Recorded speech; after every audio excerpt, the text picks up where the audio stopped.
Schools in Virginia are now under investigation for failing to give students their National Merit Scholarship Awards, which are a big, a big deal. They can open a lot of doors academically and get you late at math camp. The Republican governor there called it a maniacal focus on equal outcomes for all students at all costs. You may not like him, but that accusation strikes a lot of people as true. And this is a bad issue for Democrats, because most Americans seem to agree if they're on an airplane, they want a cockpit that looks like America, but they'd also like someone up there who knows how to fly the plane. Bill Maher has done it again, and this time, Hollywood's Nepo babies are feeling the burn. The late-night legend took a flamethrower to the pampered offspring of Tinseltown's elite, mocking their "I worked hard for everything I have" sob stories. Sure, Maher admits, some of them do work, but let's not pretend they were grinding in obscurity. When your last name opens more doors than talent ever could, you're not exactly living the average American struggle. Hollywood's favorite dynasty kids just got schooled, and Maher's holding class in session. It's about to get fiery, so grab your hose because the smoke from this roast is thick. All the people who've been telling me, Bill, you have to do something on Nepo babies. Shut up, I don't have to. But okay, here it is. And if you haven't heard the term yet, here's a brief montage of all the Nepo babies in the acting profession, beginning with Douglas Fairbanks Jr. That's right, their moms and dads were all stars too. It doesn't make them bad people or untalented. In fact, some Nepo babies did very well in their first big roles. But let's also admit that they weren't the only ones who could have done it. But when it's between a few good people and one of them is going to get you this kind of publicity, who do you think is going to get the part? So enjoy the good life, Nepos. Just don't say you didn't have a huge advantage. The camera zooms in on Bill Maher sitting confidently behind his desk, smiling as the studio audience erupts in cheers and applause. He raises a hand and grins. "Thank you. Thank you. Sit down. Relax. This isn't a safe space, it's television." The audience bursts into laughter. Bill leans back and says, "You know, the left used to be about free expression. Now it's like a religion with one commandment. Thou shalt not offend." Seriously, I've seen more forgiveness in a mob movie. The crowd roars with laughter and claps. He continues, "Every week someone's canceled. A comedian, a professor, a YouTuber, a cartoon character. Hell, even Mr. Potato had got canceled.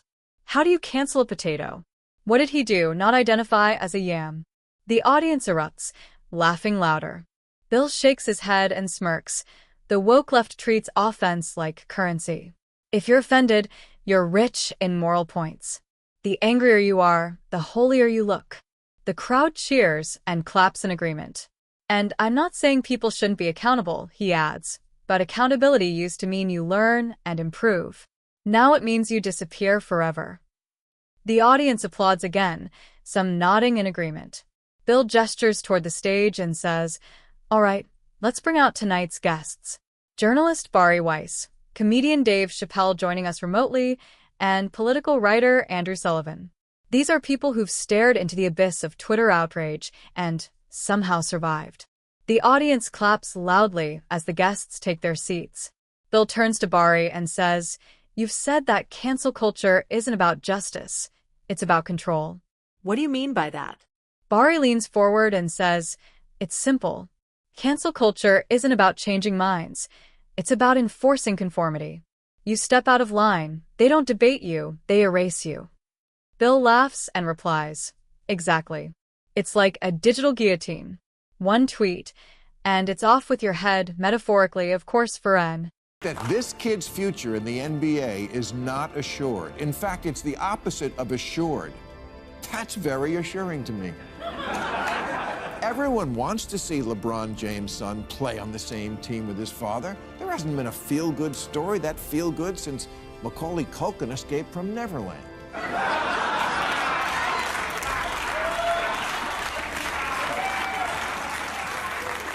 But just because we want to see it is not going to make it happen. Only Bronny James himself can do that. Doc Rivers' kid plays, but not because his father played, and so it's a great story. In sports, they don't tell each other stories. They perform. The audience howls with laughter. On the screen behind them, Dave Chappelle appears live via video feed. He grins and says, "Man, I've been watching this happen for years. I tell a joke, they say, 'Dave, you've gone too far.' I say, 'Okay, where's the line?' They say, 'We'll let you know after you cross it.'" The studio explodes with laughter. Bill slaps the desk, laughing. Perfect. It's like chasing a moving target while blindfolded in a minefield. Andrew Sullivan joins in, shaking his head. What's crazy is, these people call themselves liberals. But liberalism means open debate. Now, even talking about ideas gets you branded a bigot.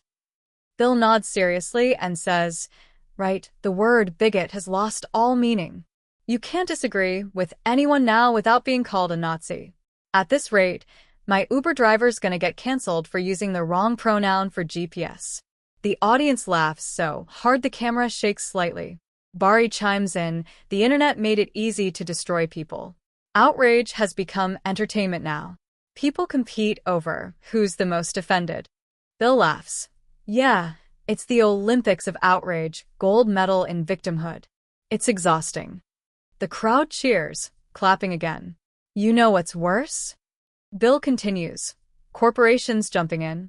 A celebrity says something mild, and suddenly Starbucks is tweeting about solidarity. These companies don't care about justice. They care about trend management. The audience cracks up again. Andrew adds, "It's virtue signaling on an industrial scale. They'll post a rainbow logo in June and exploit workers in July." Bill nods, smirking. Exactly. Nike will lecture you about equality while their sneakers are made by kids who can't even spell diversity. The audience erupts with laughter and applause. Dave shakes his head and says, "The craziest part is, cancel culture isn't even consistent. Some people get destroyed for a tweet, others get movie deals for the same thing. Depends on who's in your approved CI." TV is acting like you didn't know that glass of wine was going to get thrown in your face. This is one reason why, of the top-rated telecasts on television, sports last year accounted for 94 of the top 100, because it is the last refuge of meritocracy in America. Show business is full of Nepo babies, politics is full of Nepo babies, even modeling, which used to require the integrity to find a freakishly perfect 14-year-old in a small Slovenian village. Right. The rules aren't moral, they're tribal. If you're on their team, you're fine. If not, you're Hitler. The audience laughs and claps again. Bari adds, "We've lost the ability to disagree with respect. People aren't listening, they're waiting to pounce." Bill nods. Exactly. Everyone's a prosecutor, no one's a philosopher. Social medias turn conversation into courtrooms. You say one thing wrong, and you're on trial by strangers with Wi-Fi. The audience laughs loudly, some people shouting in agreement. Andrew says, "And the scary part is, it's working. People are self-censoring everywhere. Writers, teachers, even scientists. Everyone's walking on eggshells." Bill shakes his head. "Yeah, it's like living in North Korea, with better Wi-Fi. People whisper opinions like they're Cold War secrets." The audience laughs and claps again. If someone can't tell a joke or ask a question without fear of losing their job, that's not progress. That's paranoia. Dave jumps in. The people who scream, "Educate yourself," are the same ones who don't want anyone to think differently. Bill points and laughs. Exactly. They don't want education, they want indoctrination. If your opinion doesn't match theirs, you're wrong by default. The audience claps and cheers. Bari sighs. People apologize for things that aren't even offensive, just to keep their jobs. Bill says, "Right. We've turned apology into a survival strategy. Say sorry first, think later." It's like the national anthem of social media. The crowd howls with laughter. Andrew adds, "This isn't just about jokes. It's about democracy. Free speech is the foundation of progress. Once you take that away, all you have left is fear." Bill nods deeply and says, "And fear kills creativity, conversation, and common sense. Look around, everyone's scared of each other. That's not liberalism. That's insanity. The audience rises in applause. Bill looks at the camera and says, back in the day, if... Sports, there are no Nepo babies. There are the sons and daughters of former players, but it's not why they play.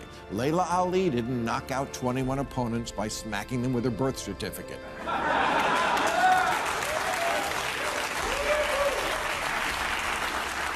Sports is the last place where it doesn't matter who you are or where you're from, just what you do. No one gets hired either because it would make the team look like America or because their rich white daddy pulled strings. I don't trust the government, media, churches, judges, juries, banks, Jiffy Lube, or anyone on a dating app covering their chin with their hand. But I do trust that the 450 players in the NBA are the absolute best 450 players the teams could find anywhere in the world. You didn't like a comedian. You just didn't go to their show. Now you try to ruin their life. Dave adds with a grin. Exactly. We used to say, don't like it? Change the channel. Now it's, don't like it? Cancel the person. Bill laughs. Right. It's a generation allergic to perspective. You can't build a free society on censorship and outrage. Free speech means hearing things you don't like. That's the deal. If we only protect popular opinions, then we don't have free speech. We have approved speech. The audience bursts into loud applause and cheers. Bill takes a breath and says, the left used to understand that. Now they think moral superiority is a substitute for logic. But progress isn't made by silencing, it's made by listening. The audience stands and claps, giving him a full standing ovation. Bill smiles, glancing around the room, and says, all right, we'll be right back, unless Twitter cancels us first. The crowd laughs, music swells, and the camera slowly fades to black.